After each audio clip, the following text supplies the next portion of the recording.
Welcome to the Femsplainers. I'm Danielle Crittenden, and this week I come to you alone from my bunker. Christina is taking a break at the moment, so for now you're just going to have to put up with me and, of course, all of our virtual Femsplaining friends. I guess many of you listening are alone as well, so I join you in that. This week for the show, we've assembled just a spectacular panel to hash through the Joe Biden, Tara Reade issue, plus the new Title IX rules that have been implemented by the Department of Education that are going to change how schools prosecute sexual misconduct cases. Many of you who have listened to the program know we've discussed that a lot. And these are big and important and potentially very good changes. But as always, they're going to meet resistance. And we'll talk about that with our panel. Before I introduce that, I just wanted to thank everyone who has stepped up over the past couple of weeks to support the program, largely through Patreon. We just depend on your support to keep going. It's a hard time for everybody. It's a hard time for all kinds of businesses, and yet it's also a hard time for podcasts. There's not only just a lot of competition, but people aren't commuting the way they were. So we really, really depend on your support and appreciate it. And thank you all. Thank you all who have joined and stepped up. And hello to our new supporters. Big thank you and welcome. And if you want to help us and you enjoy the show, please go to patreon.com/femsplainers. Anything you can give, $1 a month, whatever we're worth to you, we appreciate. And you will get bonus content. We're offering now at certain levels, you can get this podcast commercial free. Plus, everybody gets our monthly last call episode where you get to join the conversation, ask our guest questions, and a newsletter. Thank you, and let's bring on the show.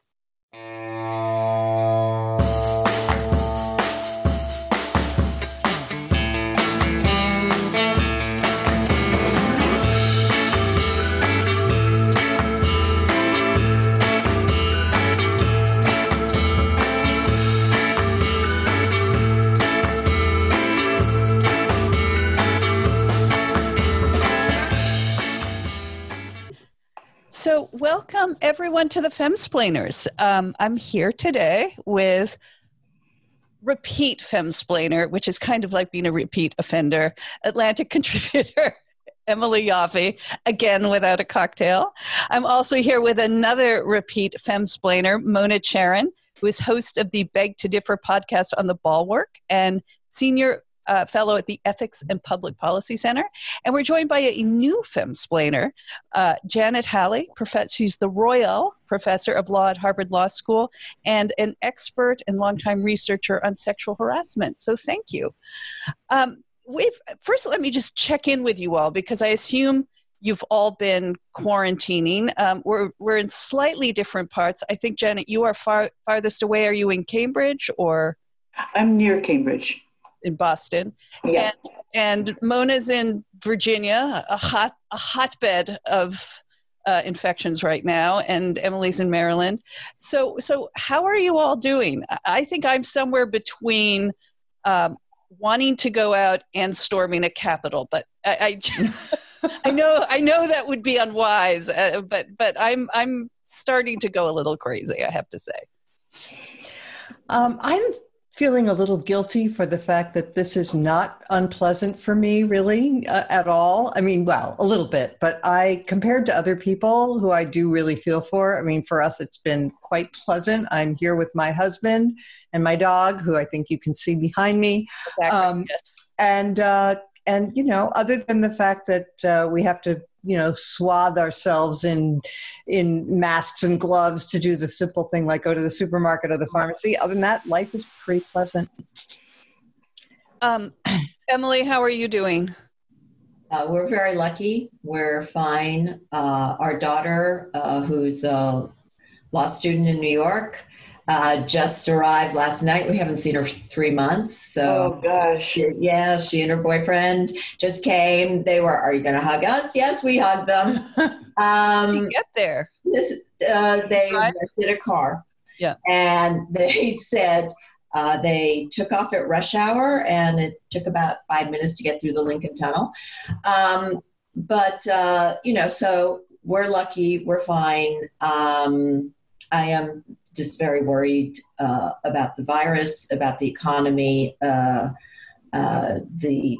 what's happening in the world beyond our lucky little home.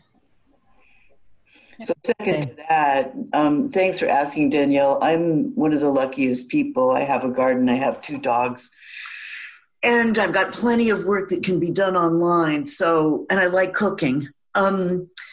Pretty good deal. But what I see across the social landscape is the virus hits different people so individually.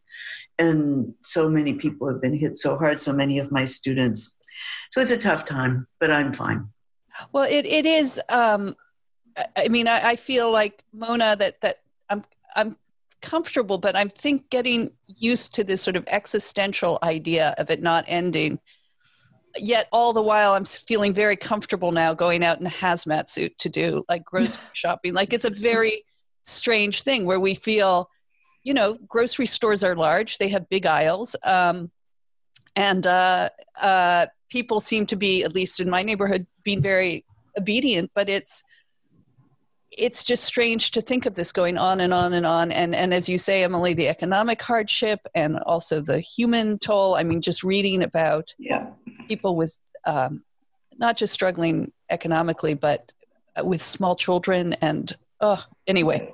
But thank you for coming. We've long time wanted to do a story on the Tara Reade accusations against Joe Biden, the effects on Me Too, the accusations of hypocrisy to those who say believe all women, and now it becomes believe some women. And then on top of this, very recently, there have been big changes to Title IX, which is the federal law that prohibits sex discrimination in education.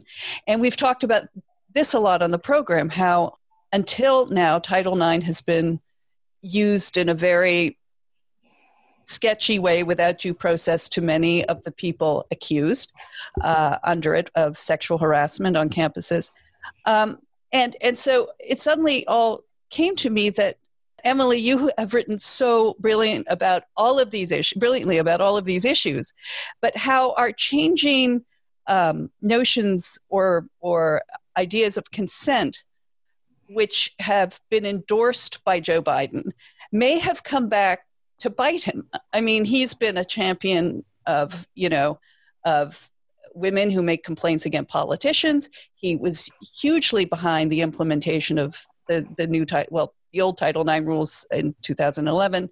And now he is finding himself in a position where the things that he is accused of having done would have him in big trouble in any other place. I have to say my other 2 femsplainers here have written brilliantly about this, and Janet has written some of the most important work, not only on Title IX, but the whole feminist movement that's led to Me Too and the consequences of it. Let me start by saying I think one of the most important things that needs to happen in this country is the end of the presidency of Donald Trump.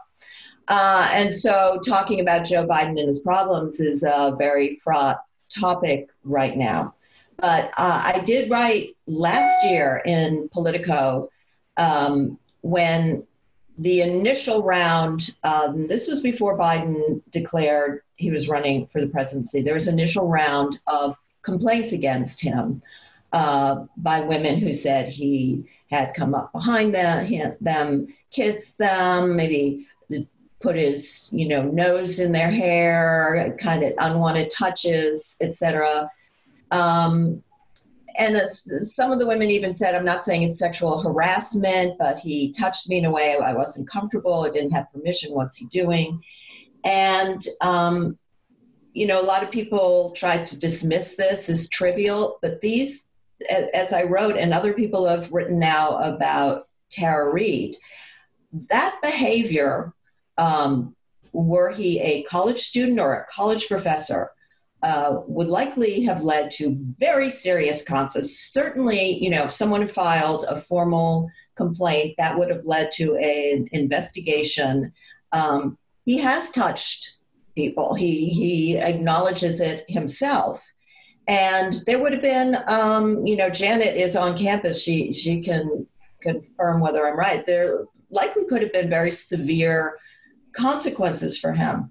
And now we see with this more serious Tara Reade accusation of an actual sexual assault that he adamantly says he didn't do.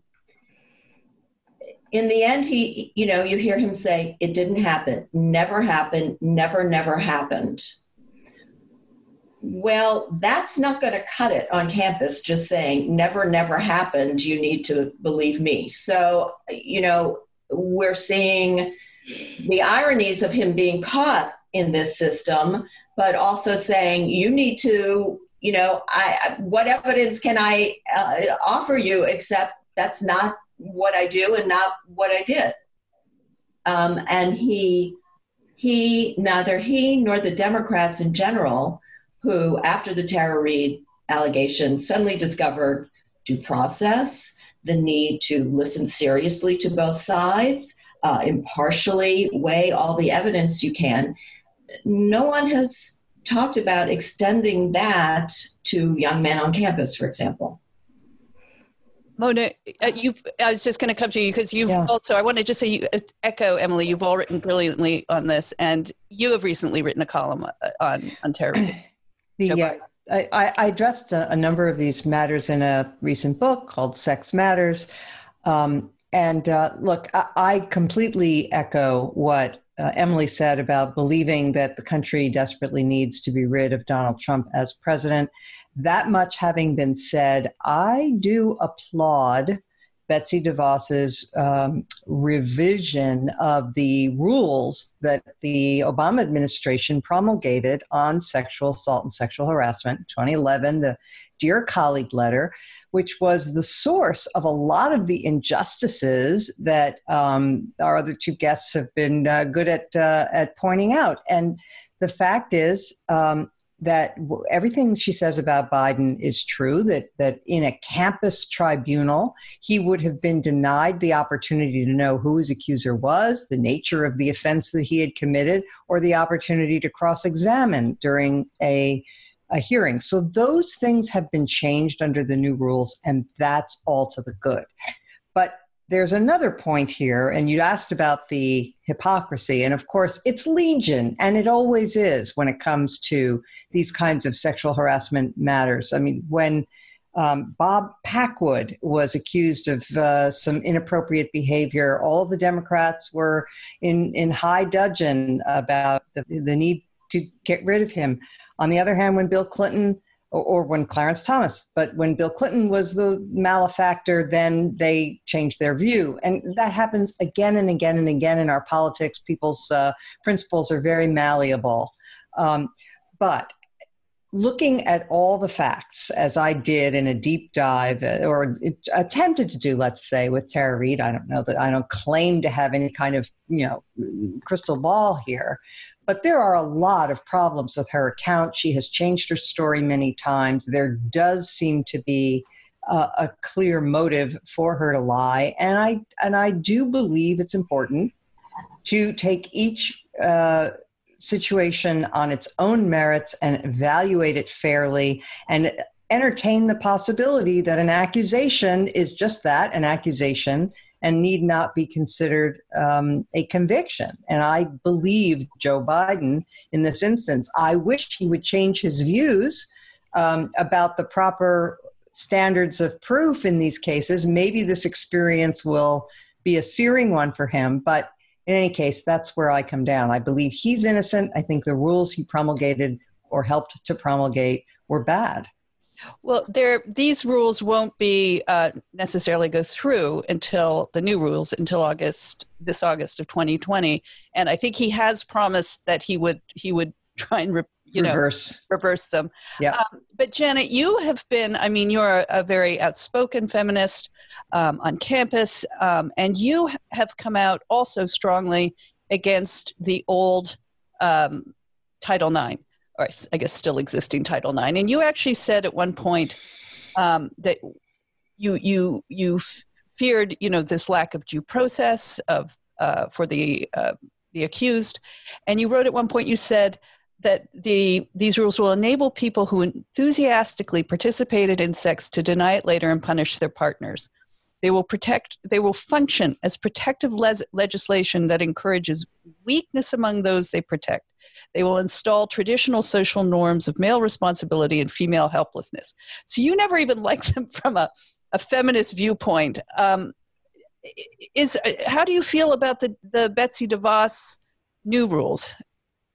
So I've been reading them really closely for the last several days. I think that the student activists should feel good about almost everything in them, in the sense that they codify in a new way, in the way that the DCL never did, the Dear Colleague letter that Joe Biden helped inflict on all of us, never did. The clear procedural rules, the need for impartiality and fairness and lack of conflict of interest, the continuing application of constitutional norms, all of those things were completely muddied by the DCL, the Dear Colleague letter in 2011.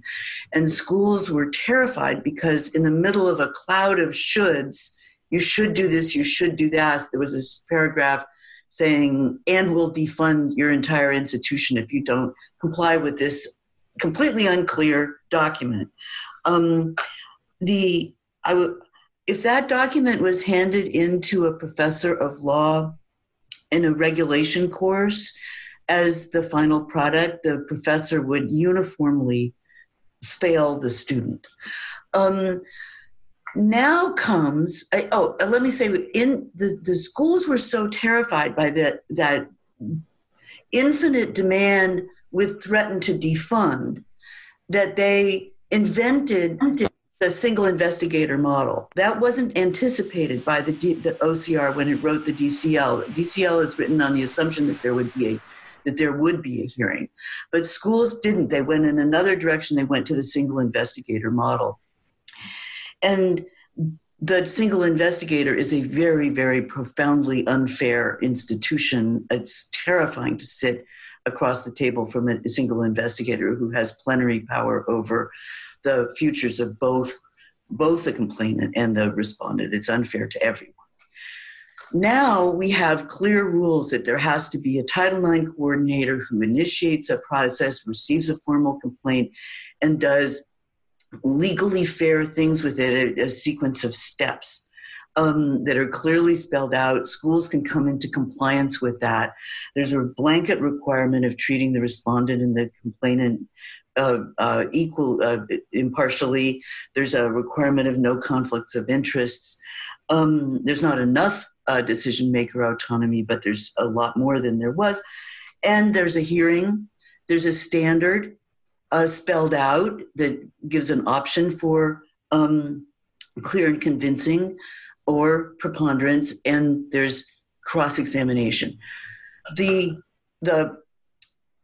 fairness level of that set of rules is an order of magnitude higher than what we've had at colleges and universities under the interim effects of the DCL.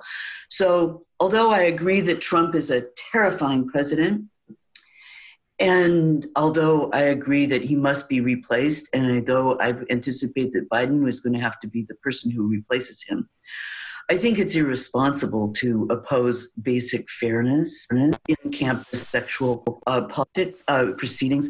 And if Biden doesn't get off his line, which is we're going to restore the DCL, I think that the Tara Reade event could not be better time for pointing out to him,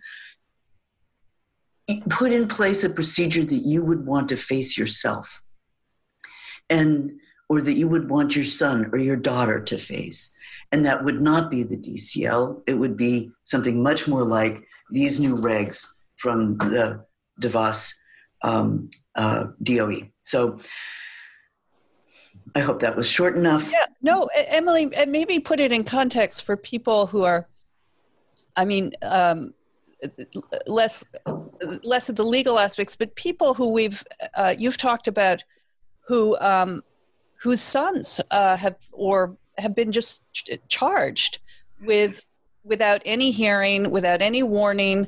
There was, under the previous rules, there was no notice requirement. They could literally send you a document that said you'd been accused of sexual misconduct, and there were no details. I'll tell you what it was. There was a case of Skidmore, male student at Skidmore, who'd been expelled from Skidmore for alleged sexual misconduct, was reinstated several years later. You need to have, if you're going to challenge this in court, you need to be lucky enough to have a family that can fund your civil suit against your school.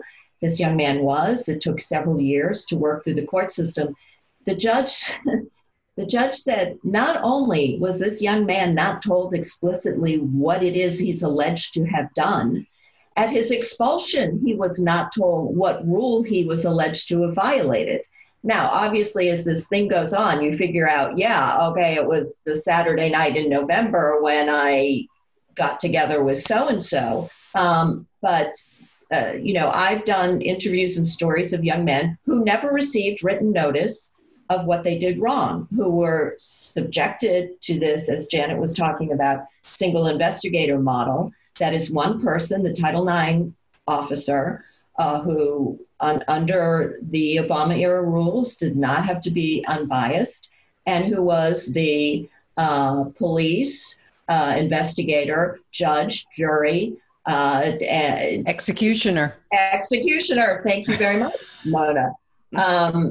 And as Janet also pointed out, I've seen a lot of commentary recently about how shocking horror Betsy DeVos has said there are going to be hearings and both sides can be questioned. As Janet has pointed out, the original Dear Colleague letter assumed hearings. Hearings have been going on. This is not something Betsy DeVos invented, but subsequent guidance from the Obama era Department of Education endorsed the single investigator model, which some schools had turned to. Now, Joe Biden wants to reinstate all that guidance. So, he wants to reinstate guidance that describes how terrible hearings should take place, and guidance that says there should be a single investigator. So just simply reinstating, as Janet said, legal documents she would flunk is absurd on its face. And Biden issued this response immediately. As Janet said, she's been working through these documents, 2,000-page document. I doubt Biden read it or his campaign read it, or they even really fairly weighed, are there things here we should do some jujitsu? And we should say, you know what, we're for due process too. And they just, unfortunately, at every turn are failing to say that. And even... except as it comes to Tara Reade, then suddenly... even after Joe Biden is himself, he is a falsely accused man. Now, he has lived some of the most horrendous things a human being can endure and borne them with great grace. But I would imagine sitting there and asserting, I am being falsely accused, has to be one of the most terrible thing that's happened to him. And as we're all pointing out, anyone who faces that kind of accusation needs some fundamental fairness. And we're not hearing this from them. And I agree with Janet. You can want the end of the Trump presidency and also believe fundamental rights are important too. Well, looking at it from the other side, and Mona, because your book, you talk to a lot of young women on campus, and one of the things this was trying to address, like the Me Too movement in offices, that a lot of these, what happens to women in dorms, what happens at parties, does not necessarily rise to the level of rape or assault, but it's wrong. And I think in some ways this may have been a way that women are upset. There's a lot that is happening to them on campuses. And this was a very clumsy and, wrong way when you don't have due process to use it. But none of us, of course, are for sexual violence on campus. None of us want to see rapists get away with it. But what do you do about these murkier circumstances where women are taken advantage of, or they are touched and forcibly kissed and go through other, things on campus? What do we do about it? Right. You kind of read my mind. I was just going to clarify that, of course, there is a lot of really bad behavior happening all over the world, and including on college campuses. And there are women who are raped, and there are women who are abused in lots of ways, and men too. And there does need to be a way for them to get redress or justice. And I think the Obama administration went way too far in the way they did it, and they neglected the rights of the accused. But of course, there have to be procedures in place for people to get redressed. Now, there's also a deeper question, though, about how to protect women from being abused that gets into some of the pieties of feminism. And there you find that the people who sometimes are on the side of not protecting women are feminists themselves, who don't want to acknowledge what I believe is just a reality of life, which is that women are more vulnerable to sexual violence than men. And therefore, they have to approach life with a certain assumption that they have to take care of themselves and they have to be careful. And I cite in the book, I might have even gotten it from you, Emily, from one of your great pieces, but the story about this company had developed a kind of nail polish that you could put on that would turn colors if you'd been slipped a date rape drug. And some of the feminists objected to this and said, I won't repeat the language, but I don't effing want to wear any kind of nail polish. I shouldn't have to, and just teach men not to rape. Well, I think that's kind of foolish. I think we try to teach men not to rape. We made it the second most serious crime on the books, and it's been a process of civilization for thousands of years to teach men not to commit violence against women or one another. But it does happen, and women have to be a little bit smart about, how to protect themselves and how not to be put in unfortunate, vulnerable situations. And unfortunately, there's a little bit of pushback against what I regard as just common sense caution on the part of women. Let's pause the conversation there just for a second so we can hear from this week's sponsor. Many of us would like and even need mindless distractions right now. I am not a big video game person, as my kids will tell you, but I do play word games with some of my best friends on my phone. But now, thanks to our new sponsor, or maybe no thanks to our new sponsor, I've found Best Fiends, which is a very distracting and fun game. It's a 5-star rated game that engages your brain with fun puzzles and characters. I like how it challenges my memory. I also like how easy it is to learn. It's also updated every month with new levels and challenges. And you don't even need the internet to play. So trust me, with over 100 million downloads, this 5-star rated mobile puzzle game is a must play. Download Best Fiends free on the Apple App Store, Google Play. That's friends without the R, Best Fiends. It's a great time to be distracted by something.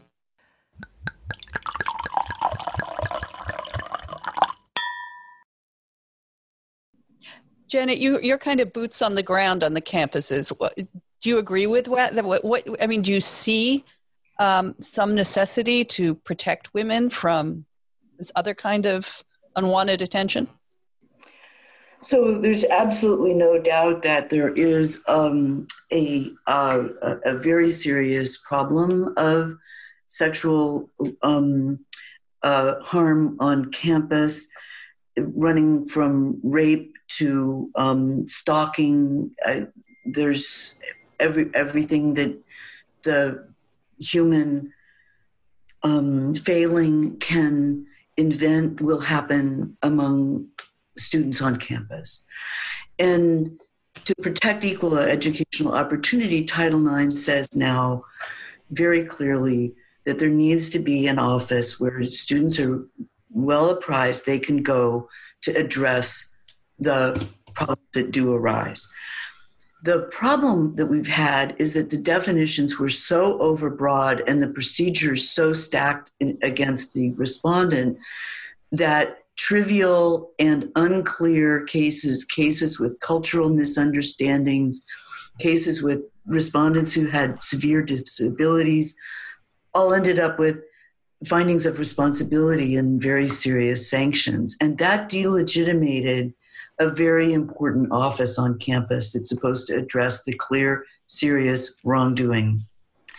The new regs are much clearer than the Obama-era regs were, that the campus has a responsibility to provide supportive measures, they're now called, to all victims of, alleged victims of sexual misconduct, to equalize their educational responsibility. And that's true whether that person files a formal complaint or not.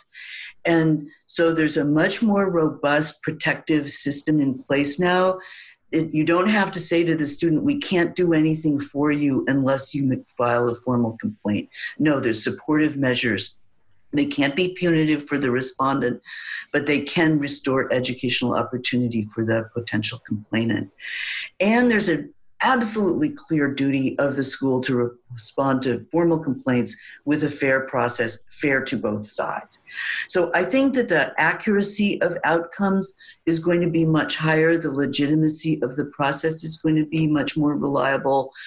We'll be targeting the real wrongdoing, not a lot of trivial events or misunderstandings or subjective feelings that would not be shared by vastly most of the students' classmates. So I think that the situation may improve. I wish that the activist community would not try to tear these rules down. A lot of the rules that are in here are rules that they came up with in the first place. And so you can't get it perfectly right. You're going to have false positives and false negatives, but you can get a lot fewer false positives than what we've been seeing. And that's why we need fairness. I liked what you said about the political timing of it, but in some ways has COVID I'm very curious as how COVID has knocked all of these issues to the side. I mean, in some ways you can talk about hypocrisy and Tara Reade and feminists, not trying to sweep it under the rug. But on the other hand, all of these issues are going to seem secondary right now when we might not even have campuses operating the way they did in the fall. And certainly we won't have students getting quite as together as they did maybe in the past. But as a political topic, how is this going to play out, do you think? I'd love to hear from all of you. This is Emily. It was always going to get tremendous pushback, and I see that the ACLU of all organizations has announced they're suing to block these new rules. the ACLU, American Civil Liberties Union, which was, to my knowledge, and I will stand corrected, completely silent during all the years that civil rights of the accused on campus were systematically gutted. So I very discouraged to see the ACLU. Look, there was not going to be any good time that this was going to come out. I think Justin Dillon, who is an attorney who specializes in Title IX cases defending those accused, said of these 2,000-page regulations, if the Trump administration had treated coronavirus with the same gravity, seriousness of intent, and thoroughness as they have these rules, we would be in a much better situation vis-a-vis our public health. So,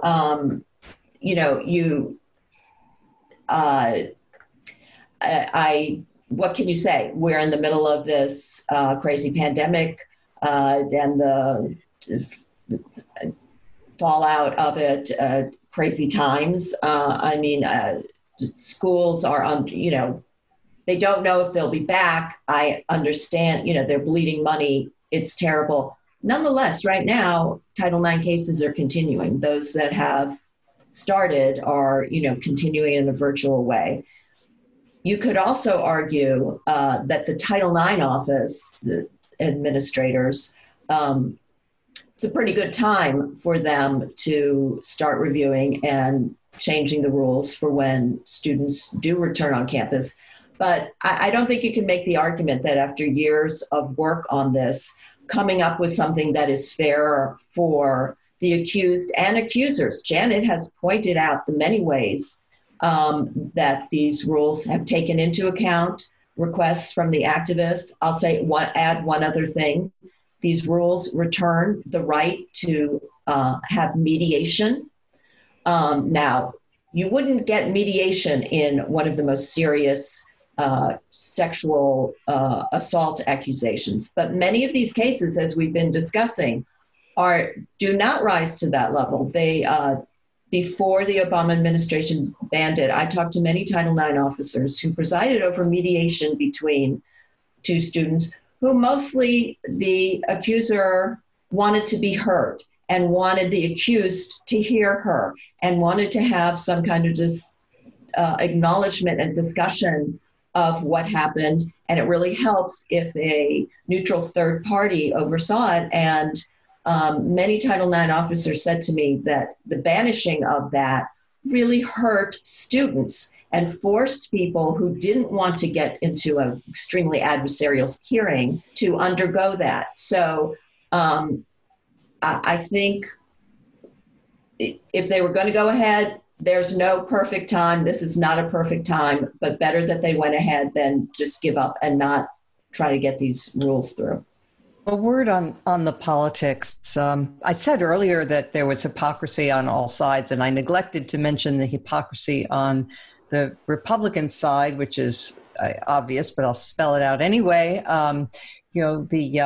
The conservatives who claimed that character mattered and were very, very keen to impeach Bill Clinton for his sexual misconduct and so forth, have turned a complete blind eye to Donald Trump's own behavior. And so, there's the other example. I'm not quite as sure as Janet is that this accusation against Biden has come at a good time, though. I mean, I guess there's never a good time for a false accusation if you think it's false, even for somebody who needs to learn a lesson. But as I said in my column on this, I really don't think that politics is the realm for poetic justice.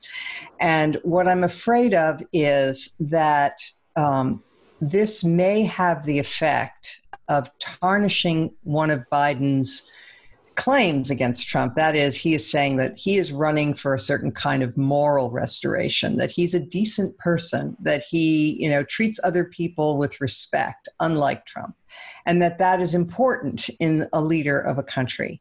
And if Trump and his minions can portray this as, you see Biden underneath the surface, he's just the same. Everybody's corrupt. Everyone does it.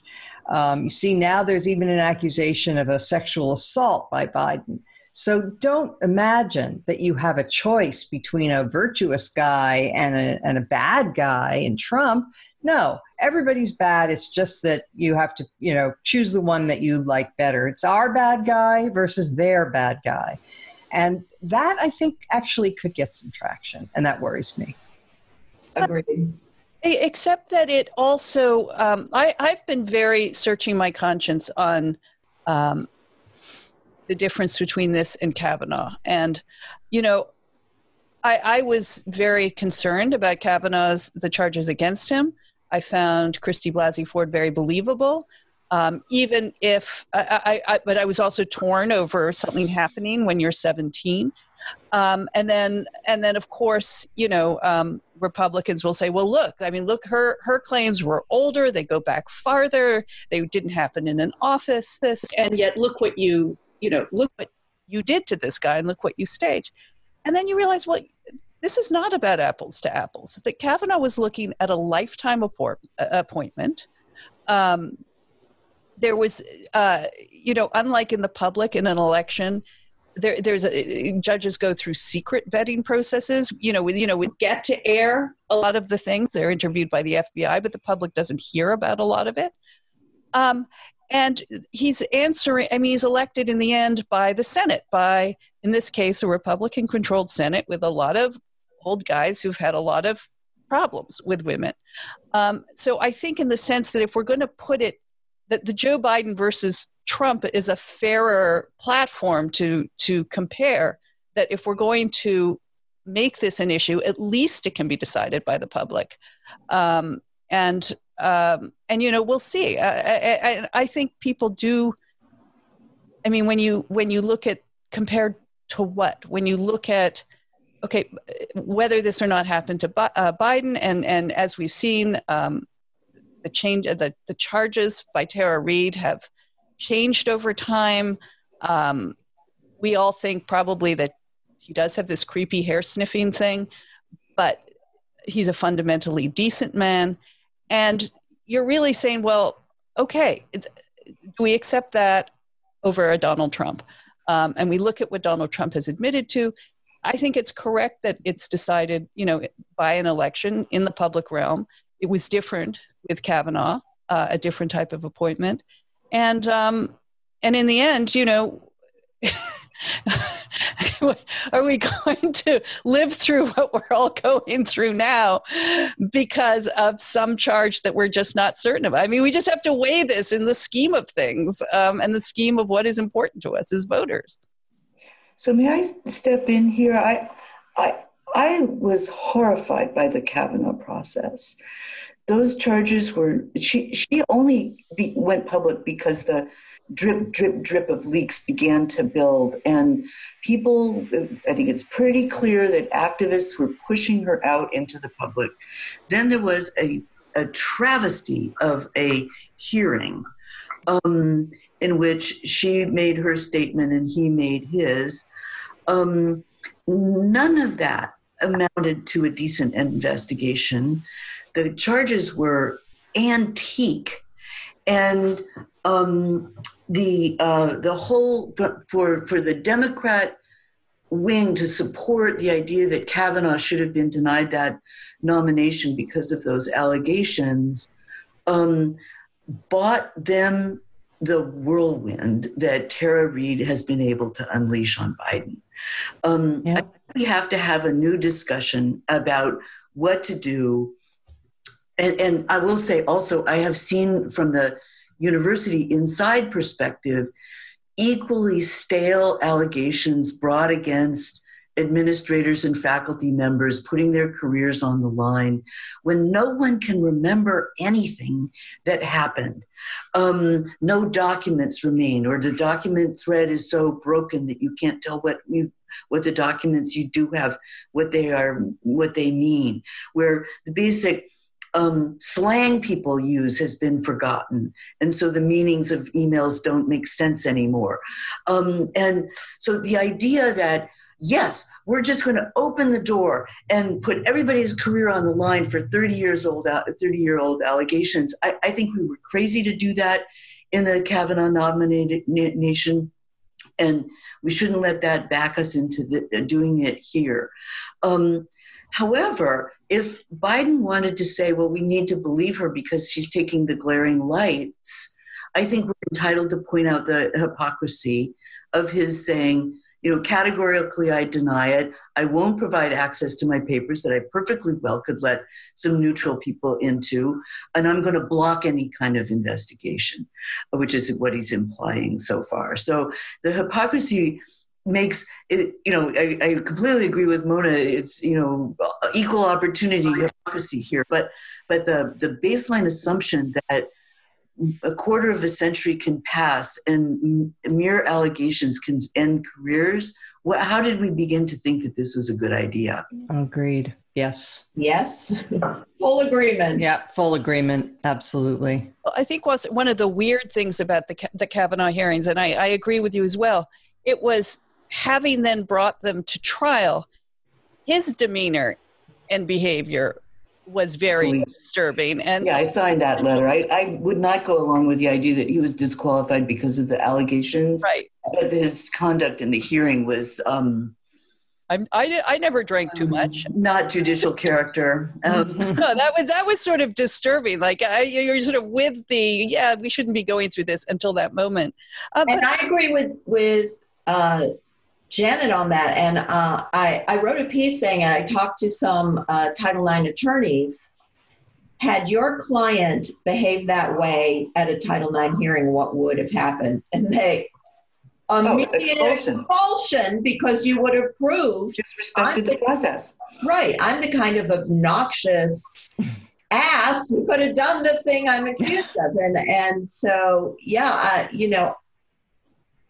I was having written about so many of these cases, just as a human being, if you feel you're falsely accused, the rage that engenders, okay. But the behavior, Kavanaugh's behavior was simply unacceptable. And you can see Joe Biden has been very careful to say, I didn't do it.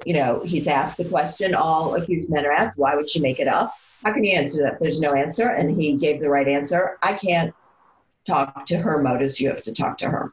So at least he's, I give him credit for doing the only thing he can do. But Janet's right. Then you get into this, why can't we look in your papers? And is that really what we want to do? Almost 30-year-old allegations. And right post Kavanaugh, I collected a bunch of op-eds by young women saying, I never did anything on campus about the guy who raped me. But young women start keeping paper. I've gotten back in touch with my school and made just made a complaint. So in case this guy, as I follow him, could ascend to the Supreme Court or some high-level job, I am ready to stop his career. I don't think that is something we should be encouraging. If you have a complaint, a serious complaint against someone, you need to make it at the time. And we just don't want to live in a world, as Janet describes, where people be seen, people mid-career, their lives are upended by allegations that you're just not capable of defending yourself against. There's a reason that we have statutes of limitations. It's because memories fade, people and are faulty. Documents are lost. Proof is hard to find when too much time has passed. And that's just a basic protection against injustice that can't lose sight of. We have lost sight of it, but we shouldn't. We are losing sight of it. Well, I think there's a lot of personal projection in it, in all of these things. And I think it may be, there's been a lot of people saying, oh, well, this is the end of Me Too. It's, you can't, it's hypocritical, it's partisan. I think it's a very good thing. I think it's clarifying. We are suddenly all rallying around this idea of due process. I think it brings it back to in many ways, what the excitement was about the beginning was getting women the recognition that there are improper forms of behavior, and there are things that aren't right that are done to them that don't rise to the level of being charged. So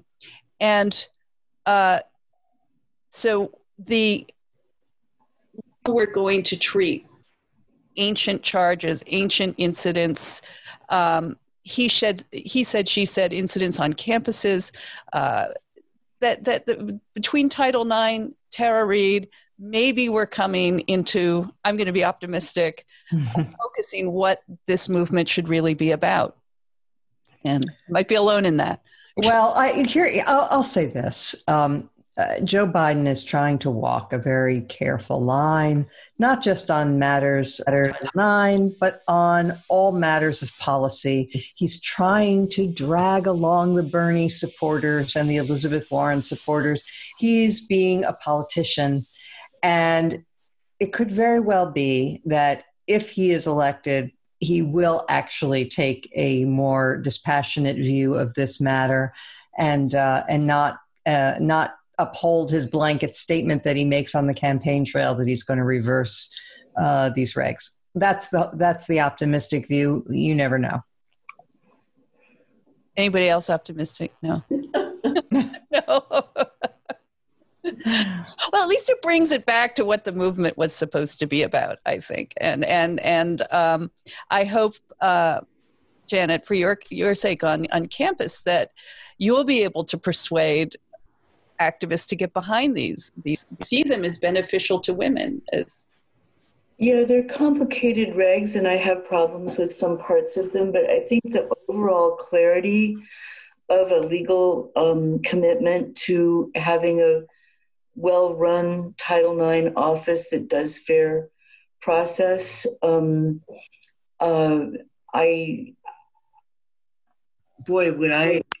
Do I wish we had had that from the beginning. The disappointed complainants and the career distorted accused students, there are just so many of them. And but I expect that the activist community will fight these regs. I saw the first lawsuit has been filed while we have been, the notice that the first lawsuit against them to join them or to stop them has been filed while we've been having this conversation. So the struggle goes on. All right. Well, on that actually pessimistic note, I'd like to thank politics. you. It's the times, Danielle. No, we love your optimism, Danielle. I want to be positive about something right now, and yeah, okay. All right. Well, thank you all for joining me from your bunkers, and we'll follow this and see where it goes, and maybe regroup once college starts again, if it ever starts again. It's starting again. But thank you. And thank you, Danielle. Yep. Thanks so much for having us. Yeah, it's wonderful to talk to all of you. Listeners, stay with me for just a few minutes, and I have a little bit of listener reaction I'd like to read and respond to.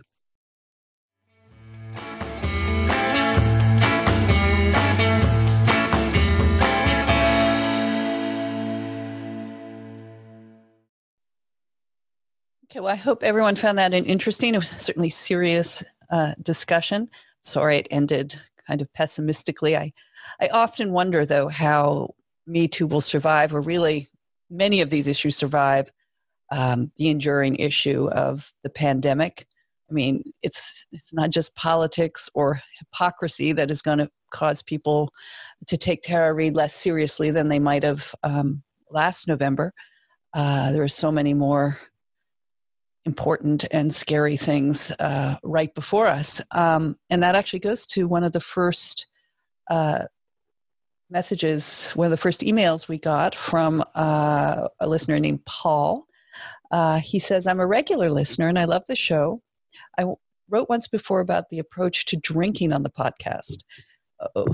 As a psychologist, I still think that you should occasionally note the struggles some people have with drinking. By the way, I love Chardonnay and red wine and whiskey. So this is a professional comment, not a teetotaling rant. That said, I want to comment on your past couple of installments. I know that you decided to avoid talking about the coronavirus pandemic negatively. However, one might get the impression from your last two podcasts that this is overall a good thing, even though occasionally you give lip service to knowing about the difficulties. As a psychologist, I have seen a number of families struggling greatly. There is a rise in difficulties with dealing with children, even though others say that this is a great time for them to bond with their kids.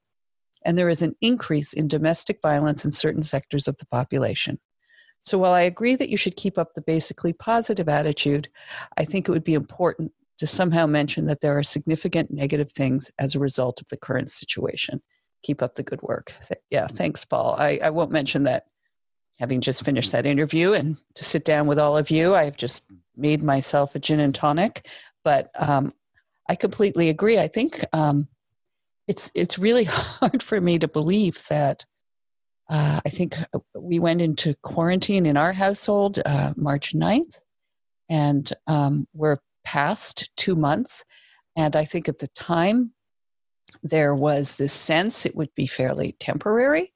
And so we, I think, wanted to take that positive approach and, well, we'll all play board games and well, we get this great family time that we never, get to have. And I think it's obviously that time has passed. We do want to keep up a good spirit. We want to promote an attitude of caring and helping each other. I often think of people who struggle with alcohol. This is a perfect time to fall off the wagon. I wonder how people are getting help at this time, whether I know that a lot of AA meetings are going online, so I assume that there are online outlets for people who are seeking that kind of help. And but that's not the same, obviously. I think I've also just been reading so many stories about even people in economically fortunate situations at home with their children, just struggling unbelievably, no school, no help, let alone the illness and economic devastation that we're seeing. So as this goes on, my husband David and I have been watching this, thank God it's seven seasons. So we're only in season 3, so we got a long time to go through it, but it's called A French Village. It's on Prime, Amazon Prime. And it's based on a small French village in 1940, and it just goes through the war. And the changes that come over the town and the people, and it's, slowly it's occupied by Nazis, and it never comes under siege, but it goes through the very subtle daily, then monthly changes that take place in the town. And it opens in the summer of 1940 with a school picnic, and then basically goes down from there. And I think we're so gripped by it. And I think I've noticed a lot of people returning to war memoirs of trying to understand how people get through these situations and how did other generations get through these situations. And we're all, it's like going through stages of grief. It's like going through any major upheaval.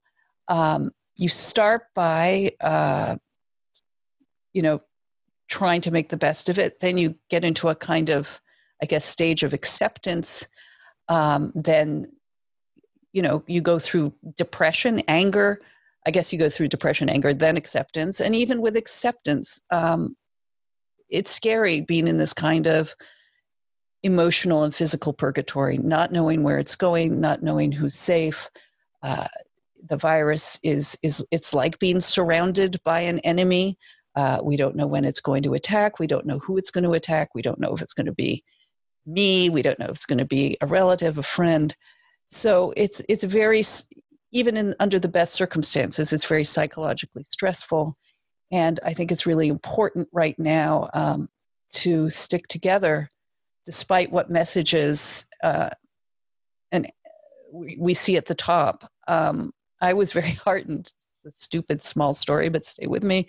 On our neighborhood bulletin, a dog went missing, and the owner put out a heartfelt note that her dog had run away and gave the description and everything. And she then, I guess 5 days later, gave an update. And the neighborhood response was incredible, that people, total strangers, organized search parties and made and distributed flyers on her behalf. And then the dog was found. And I think during times like we're going through,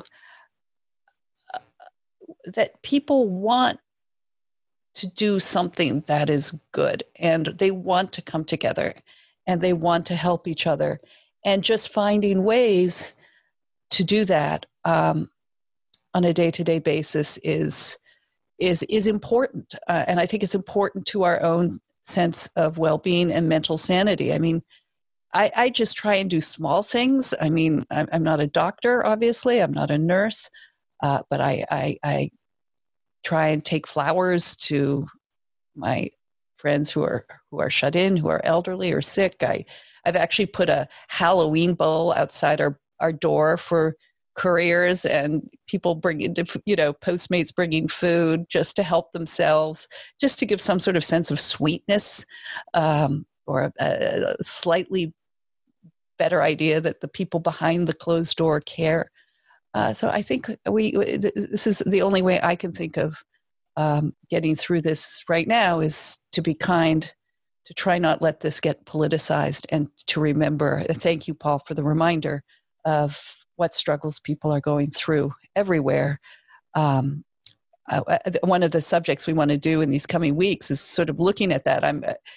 We've put out over social for people to tell us, singles to tell us, how are you dating in this time of COVID? I want to find out, how are parents, single parents, mothers, fathers, how are you dealing with the pressures at home? Caitlin Flanagan last week said very beautifully, I thought, that we've come to see, so much of us has come to see childcare, being with our children, as a task or a chore, one of many in a day. And being at home with them all day doesn't certainly cure that. But